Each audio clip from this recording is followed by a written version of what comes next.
रुक करते हैं खबरों की तरफ। भारतीय सड़क कांग्रेस अधिवेशन रायपुर में 8 नवंबर से शुरू हो रहा है। साथ ही भारतीय सड़क कांग्रेस का ये 83वां अधिवेशन है। यह अधिवेशन 8 नवंबर से शुरू होकर 11 नवंबर तक चलेगा।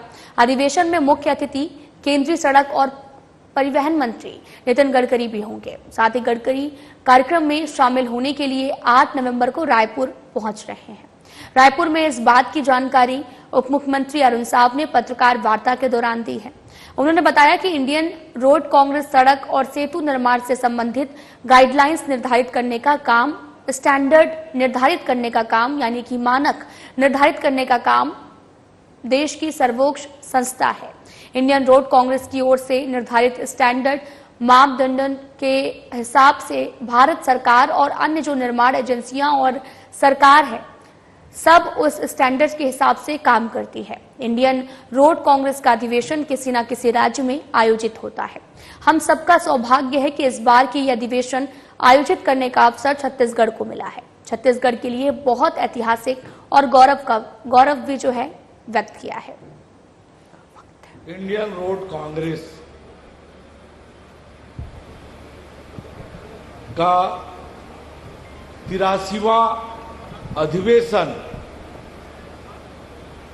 रायपुर के इस परिसर में प्रारंभ होने वाला है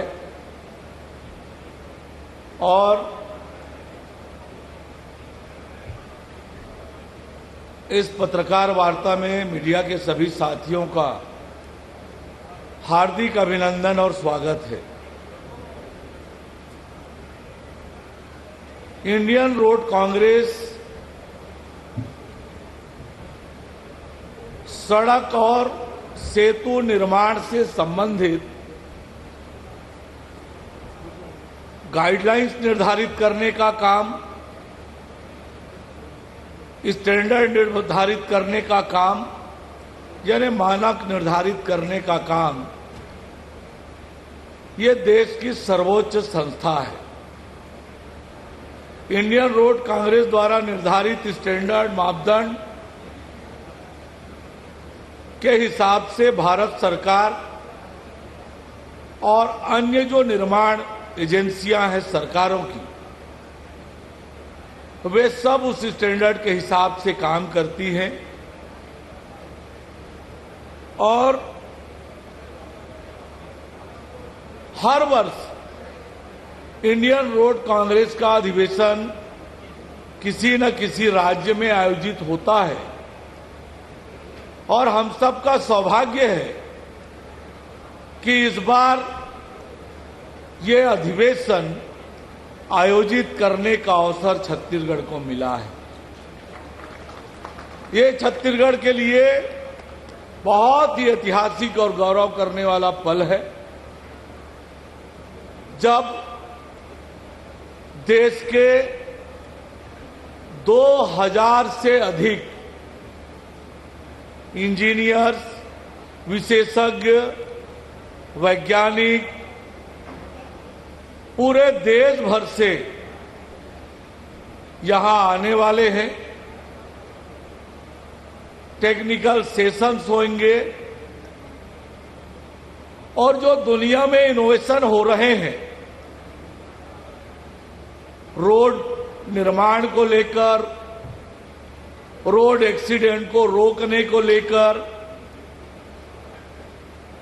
ब्रिज निर्माण को लेकर, उन सब की चर्चा यहां पर हम करने वाले हैं। क्योंकि इस आयोजन की जिम्मेदारी हमें मिली है और इसलिए ये आयोजन यादगार हो, अविस्मरणीय हो, इसके लिए अलग अलग प्रकार की समितियां हमने बनाई है। इतने लोगों की रुकने की व्यवस्था, आने जाने की व्यवस्था, सारी व्यवस्था हमारी लोक निर्माण विभाग की टीम बनी है और वो टीम की अलग अलग समितियां बनी हैं। सभी समितियों को अलग अलग काम दिया हुआ है।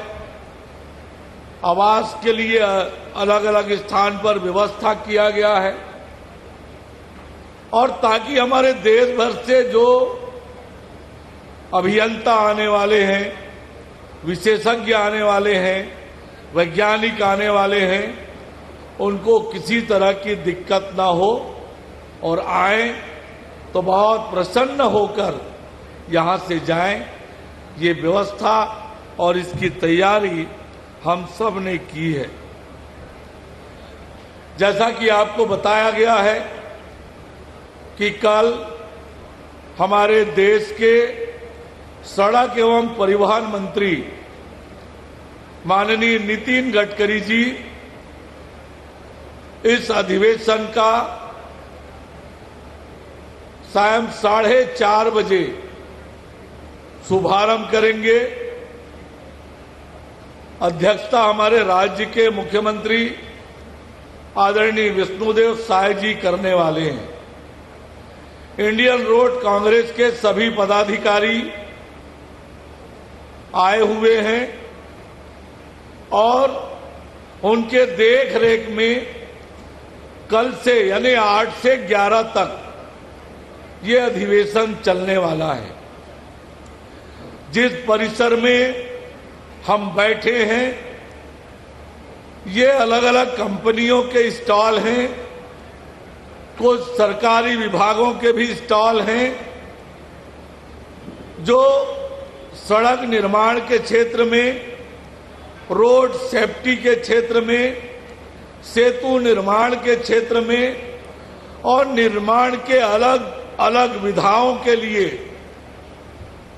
जो निर्माण करने वाली कंपनियां हैं, विश्व स्तर की कंपनियां हैं, वो सब अपने प्रोडक्ट लेकर यहां पर प्रदर्शनी लगाए हुए हैं। जब आप एक एक स्टॉल पर जाएंगे आपको लगेगा कि दुनिया में क्या इनोवेशन हो रहा है निर्माण के क्षेत्र में। मैंने भी अनेक स्टॉलों का भ्रमण किया है कि किस प्रकार से आज निर्माण के क्षेत्र में इनोवेशन हो रहा है, किस प्रकार से रोड एक्सीडेंट रोकने के लिए काम हो रहा है, किस प्रकार से ब्रिज निर्माण के लिए काम हो रहा है, कैसे हम सड़कों की गुणवत्ता की मापदंड कर सकते हैं। बहुत प्रकार के इनोवेशन के स्टॉल यहां पर लगे हुए हैं और हम सबको ये देखने और समझने को मिलेगा। तो निश्चित रूप से ये अधिवेशन निर्माण के क्षेत्र में एक मील का पत्थर साबित होने वाला है। और जब देश भर से लोग आ रहे हैं तो हमने कोशिश की है कि हमारी छत्तीसगढ़ की ताकत भी देश भर के लोग जाने, छत्तीसगढ़ के प्राकृतिक संसाधनों के बारे में जाने, छत्तीसगढ़ के धार्मिक पौराणिक विशेषताओं के बारे में जाने, उसकी भी तैयारी हमने की है। जो प्रतिनिधि आएंगे उनको हमारे ऐतिहासिक और पौराणिक स्थल, पर्यटन स्थल पर लेकर जाने की भी व्यवस्था हमने की है, ताकि हमारी छत्तीसगढ़ की जो धरोहर है, ताकत है, ये देश भर के लोग देख सके, समझ सके। आप सब भी इन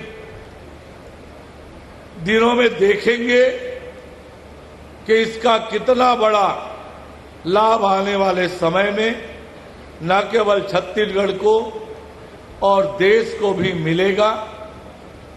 और इसलिए मैं आप सबका हार्दिक अभिनंदन करता हूं, हार्दिक स्वागत करता हूं और आप स्वयं भी एक एक स्टॉल पर जाकर उनकी जानकारी लेंगे, आपको भी बहुत अनुभव आएगा तो मैं आप सबका इस पत्रकार वार्ता में स्वागत करता हूं। जो टेक्निकल सेशन होने हैं, जो अन्य गतिविधि यहां पर होनी है, उनकी जानकारी देने के लिए मैं आग्रह करूंगा इंडियन रोड कांग्रेस के अध्यक्ष प्रेसिडेंट से कि वे आप सबको इस अधिवेशन के टेक्निकल सेशन की जानकारी आपको दें। मैं तो आमंत्रित करता हूं आप सबको कल 4:30 बजे उद्घाटन सत्र के लिए, जब माननीय नितिन गडकरी जी, माननीय विष्णुदेव साय जी की उपस्थिति में ये उद्घाटन सत्र आयोजित है। बहुत बहुत धन्यवाद। तो वहीं दुर्ग जिले में लोक आस्था के महापर्व छठ के चौथे और अंतिम दिन छठ व्रतियों ने उदीयमान भगवान भास्कर को अर्घ्य देकर इस महापर्व का समापन किया है। बड़ी संख्या में छठ व्रती उदीयमान भगवान भास्कर को अर्घ्य देने के लिए छठ घाटों पर पहुंचे। तालाबों और पोखरों के पानी में डुबकी लगाने के बाद भगवान भास्कर को अर्घ्य दिया है। सभी ने अपने और अपने परिवार की सुख समृद्धि की कामना की। कोरबा में बड़े धूमधाम से हर साल छठ पर्व को पूरी आस्था और भक्ति के साथ मनाया जाता है। साथ ही छठ में शुद्धता का भी पूरा ख्याल रखा जाता है। 4 दिवसीय छठ पर्व की शुरुआत नहाय खाए से होती है। नहाय खाए के दूसरे दिन चावल और गुड़ से बने प्रसाद को भगवान को अर्पित करने के बाद छठ व्रती उस प्रसाद को ग्रहण करते हैं, जिसके बाद में छठ व्रतियों का 36 घंटे का निर्जला व्रत शुरू हो जाता है। पर्व के तीसरे दिन तालाबों, पोखरों और नदियों में खड़े होकर छठ व्रती अस्ताचलगामी भगवान भास्कर को अर्घ्य देने के बाद अपने घर लौटते हैं और पर्व के अंतिम दिन छठ व्रती सुबह सुबह छठ घाट पर पहुंचती हैं और उगते हुए भगवान भास्कर को दूसरा अर्घ्य देने के बाद अपना 36 घंटे का निर्जला व्रत समाप्त करती हैं।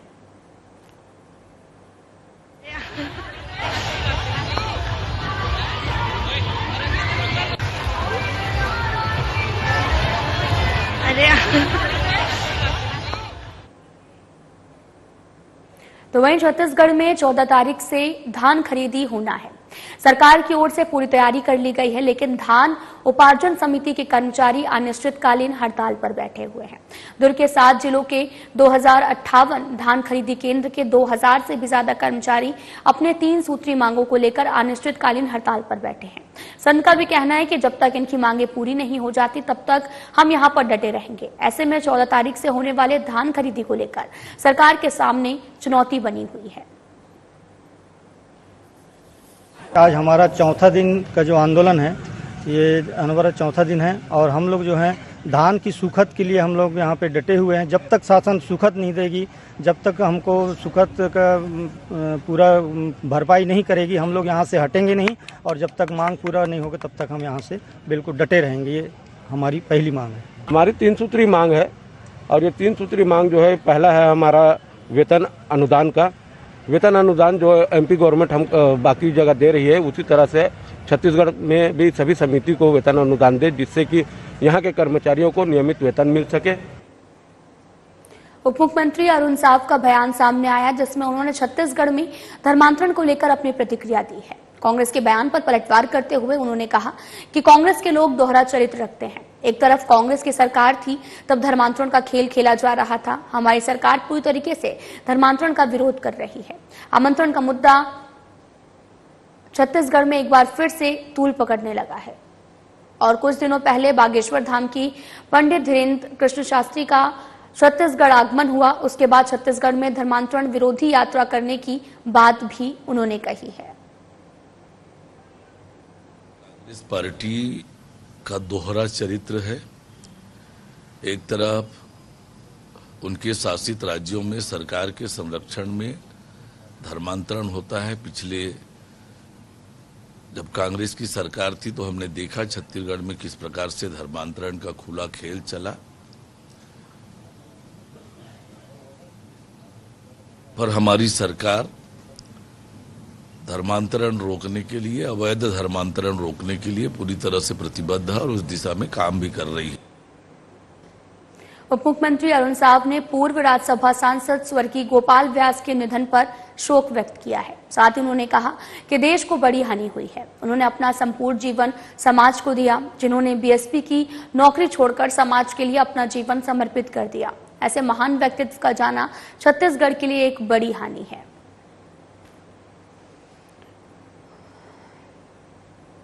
सर, समाज को बहुत बड़ी क्षति हुई है। राज्यसभा के सांसद रहे, राष्ट्रीय स्वयंसेवक संघ के प्रचारक रहे और जिन्होंने भिलाई स्टील प्लांट की नौकरी छोड़कर संपूर्ण जीवन समाज को अर्पित किया, ऐसे श्री गोपाल व्यास जी का आज निधन हुआ है। ये समाज के लिए, प्रदेश के लिए और देश के लिए अपूरणीय क्षति है। ऐसा अनोखा व्यक्तित्व जिन्होंने पूरा जीवन समाज को, देश को समर्पित किया और न केवल जीते जी संपूर्ण सब कुछ समाज के लिए समर्पित किया, वरन निधन के बाद भी जिन्होंने अपने देह को समाज को समर्पित किया। देश में ऐसा अनोखा व्यक्तित्व बिरले ही मिलते हैं। ये समाज के लिए, देश के लिए अपूरणीय क्षति है। जिन्होंने हम जैसे लाखों कार्यकर्ताओं को प्रेरणा दी, मार्गदर्शन दिया, कार्यकर्ता तैयार किए समाज के लिए, मैं उन्हें अपनी विनम्र श्रद्धांजलि अर्पित करता हूं। परमपिता परमेश्वर से प्रार्थना करता हूं कि भगवान उन्हें अपने श्री चरणों में स्थान दे। कांग्रेस प्रदेश प्रभारी सचिन पायलट रायपुर दक्षिण उपचुनाव के लिए प्रत्याशी आकाश शर्मा के पक्ष में प्रचार करने पहुंचे हैं। इस दौरान कांग्रेस भवन में कांग्रेस प्रभारी सचिन पायलट ने महिला स्वराज अभियान की शुरुआत की। साथ ही प्रेस कॉन्फ्रेंस को संबोधित करते हुए कहा कि महिलाओं को तैयार किया जा रहा है। जो इच्छुक महिलाएं हैं उन्हें राजनीति में प्रवेश के लिए शिक्षित किया जाएगा। उन्होंने कहा कि छत्तीसगढ़ में हमने आज इस अभियान की शुरुआत की है। हमें विश्वास है कि हमें ऐसी महिलाएं मिलेंगी जो राजनीति के क्षेत्र में अच्छा काम करेंगी। ये राहुल गांधी जी की सोच को लेकर आने वाले भविष्य में महिलाओं को राजनीति में अग्रिम पंक्ति तक कैसे पहुंचाना है, इस विषय में गहन चिंतन करने के बाद ये अभियान महिला स्वराज के नाम से चालू किया है। और हम सब जानते हैं और मुझसे भी अक्सर लोग पूछते हैं कि नौजवान लोग राजनीति में कैसे आ सकते हैं। कम से कम महिलाओं के लिए कांग्रेस पार्टी की सोच है कि सिर्फ खोखले वादे नहीं करना, महिलाओं का न्याय विधायिका में और संसद में आरक्षण 10, 5, 20 साल के बाद एक जुमला देने की बजाय उनको प्रशिक्षित, शिक्षित, उनको तैयार किया जाए कि वो चुनौतियों का सामना कैसे करें। ग्राम पंचायत से लेकर पार्लियामेंट तक जो इच्छुक हैं महिलाएं, जो राजनीति में अपना वजूद कायम करना चाहते हैं, उनका एक मापदंड के माध्यम से चयन कर उनको ट्रेनिंग देकर उनको तैयार कर ताकि वो चुनाव लड़ सकें। और चुनाव लड़ने के बाद अगर पद पर बैठे तो सरपंच, प्रधान, प्रमुख, चेयरमैन, मेयर बनने के बाद वो क्या क्या उनकी जिम्मेदारी और अधिकार होते हैं, उस तक उनको शिक्षित किया जाए। और एक नई पीढ़ी को तैयार करने के लिए मुझे खुशी है कि आज छत्तीसगढ़ के अंदर इस अभियान को हम लोगों ने चालू किया है। और पूरे प्रदेश के अंदर हमारे सभी संगठन मिलकर इस अभियान को कामयाब रखेंगे। और मैं उम्मीद करता हूँ कि छत्तीसगढ़ में अनेकों ऐसी महिलाएं, हजारों लाखों ऐसी महिलाएं मिलेंगी हमें, जो आगे बढ़कर राजनीतिक चुनौतियों का सामना करेंगे और सफलतापूर्वक अपनी जिम्मेदारी का निर्वहन करेंगे। तो मैं ऊर्जा जी, आपकी सभी टीम को शुभकामना देता हूँ और मैं धन्यवाद देना चाहता हूँ चरणदास जी को, दीपक बैज जी को, सभी हमारे प्रमुख नेता हैं छत्तीसगढ़ के, आज यहाँ मौजूद हैं। महासमुंद जिला मुख्यालय के मिनी स्टेडियम में आयोजित राज्योत्सव कार्यक्रम में मुख्य अतिथि खाद्य मंत्री और प्रभारी मंत्री दयालदास बघेल ने कई विभागों की ओर से लगाए गए स्टॉल का अवलोकन किया है। इस मौके पर उन्होंने विभागीय कार्यों, योजनाओं और उपलब्धियों की जानकारी प्राप्त की। संबंधित अधिकारियों से जानकारी ली। इस अवसर पर विधायक योगेश्वर राजू सिन्हा, बसना विधायक संपत अग्रवाल, पूर्व राज्य मंत्री पूनम चंद्राकर सहित जनप्रतिनिधिगण, गणमान्य अतिथि मौजूद रहे। इस अवसर पर कलेक्टर विनय और पुलिस अधीक्षक आशुतोष सिंह, जिला पंचायत सीईओ एस आलोक मौजूद रहे। इस दौरान मंत्री बघेल ने महिला स्व सहायता समूह के स्टॉल का अवलोकन करते हुए महिला दीदियों से चर्चा की और समूह की दीदियों की ओर से बनाई गई सामग्री की भी प्रशंसा की है।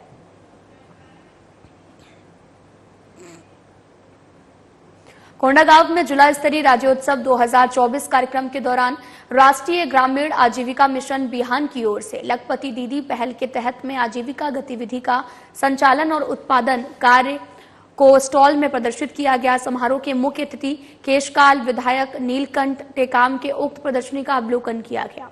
इस दौरान मुख्य अतिथि और अन्य उपस्थित अतिथियों की ओर से स्व सहायता समूह सदस्यों की ओर से लखपति दीदी बनने के लिए प्रेरित करने हेतु आओ सखी लखपति बनबो गीत का शुभारंभ किया गया। इस मौके पर कलेक्टर कुणाल दुदावत, जिला पंचायत अध्यक्ष देवचंद्र मातलाम, दीपेश अरोरा और जिला पंचायत सीईओ अविनाश भोई सहित अन्य अतिथिगण उपस्थित रहे और उक्त कार्यक्रम में राष्ट्रीय ग्रामीण आजीविका मिशन बिहान के विनय सिंह, जिला मिशन प्रबंधक, जिला कार्यक्रम प्रबंधक, FM और FI स्टाफ उपस्थित रहा।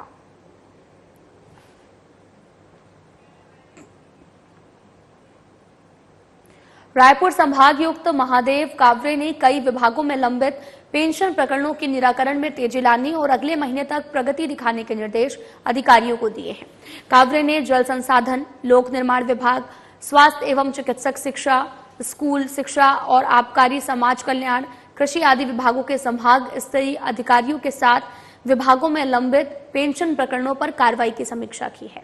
उन्होंने प्रकरणों में सामान्य आपत्तियां जैसे कि नाम सुधार, दस्तावेज अपलोड करने संबंधी संपत्तियों, आपको बताते चलें कि आपत्तियों का अपने स्तर पर निराकरण कर पेंशन प्रकरणों के निपटारे में तेजी लाने के निर्देश दिए हैं। संभागायुक्त ने विभागीय स्तर पर जांच के कारण लंबित पेंशन प्रकरणों में विभागीय जांच को भी व्यक्तिगत रुचि लेकर निराकृत करने की भी पहल करने को कहा है।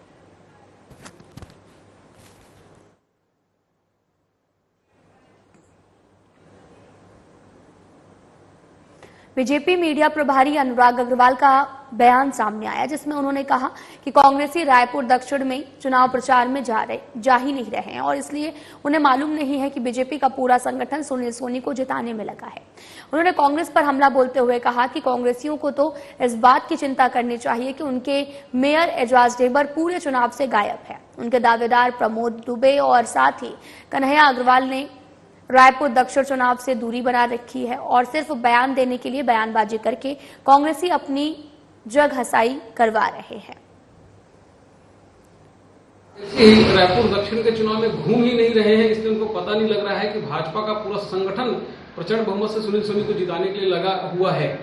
वे कहते हैं कि वहां पे एक ही गुट लड़ रहा है, माननीय बृजमोहन अग्रवाल जी के नेतृत्व में माननीय श्याम बिहारी जायसवाल जी, माननीय शिवरतन शर्मा जी, अमर अग्रवाल जी, अजय चंद्राकर जी, राजेश मुड़त जी, मोतीलाल साहू जी और पुरंदर मिश्रा जी विभिन्न मंडलों की कमान संभाले हुए हैं। मध्य प्रदेश के मुख्यमंत्री माननीय मोहन यादव जी का, छत्तीसगढ़ के मुख्यमंत्री माननीय विष्णुदेव साय जी का, उप मुख्यमंत्री अरुण साव जी का, उप मुख्यमंत्री विजय शर्मा जी का लगातार वहां प्रवास हो चुका है। लगता है कांग्रेसी डर के मारे रायपुर दक्षिण जा ही नहीं रहे हैं, इसलिए उनको पता नहीं लग रहा है वहां पे कौन चुनाव हो रहा है। कांग्रेसियों को तो देखना चाहिए कि उनके मेयर एजाज ढेबर इस चुनावी परिदृश्य में क्यों नहीं उतर रहे हैं। कांग्रेस के दावेदार रहे प्रमोद दुबे और कन्हैया अग्रवाल ने क्यों चुनावी पूरी रैलियों से दूरी बना के रखी है। ये उन लोगों को स्टार प्रचारक बनाते हैं जो खुद 40,000 वोटों से हार चुके हैं और ऐसे लोग जो राज्यसभा बनाने के बाद छत्तीसगढ़ नहीं आ पाए। कांग्रेसियों को अपनी चिंता करनी चाहिए, हार के बौखलाहट में अनारफना बयानबाजी नहीं करनी चाहिए। रायपुर पुलिस महानिरीक्षक और वरिष्ठ अधीक्षक की ओर से चोरी, लूट जैसे अपराधों की रोकथाम के लिए विशेष अभियान चलाया जा रहा है। इसी कड़ी में पुलिस ने मोबाइल लूटने वाले आरोपी को गिरफ्तार करने में सफलता हासिल की है। प्रार्थी ने रिपोर्ट दर्ज करवाई कि 4 नवंबर को वो पेट्रोल पंप के पास फोन पर बात कर रहा था और इसी दौरान एक युवक स्कूटी पर आया और उसका मोबाइल छीनकर फरार हो गया, जिसके बाद पुलिस ने तत्परता दिखाते हुए आरोपी युवक को गिरफ्तार कर लिया और वहीं आरोपी के कब्जे से पुलिस ने कुल 9 मोबाइल और एक स्कूटी बरामद की है।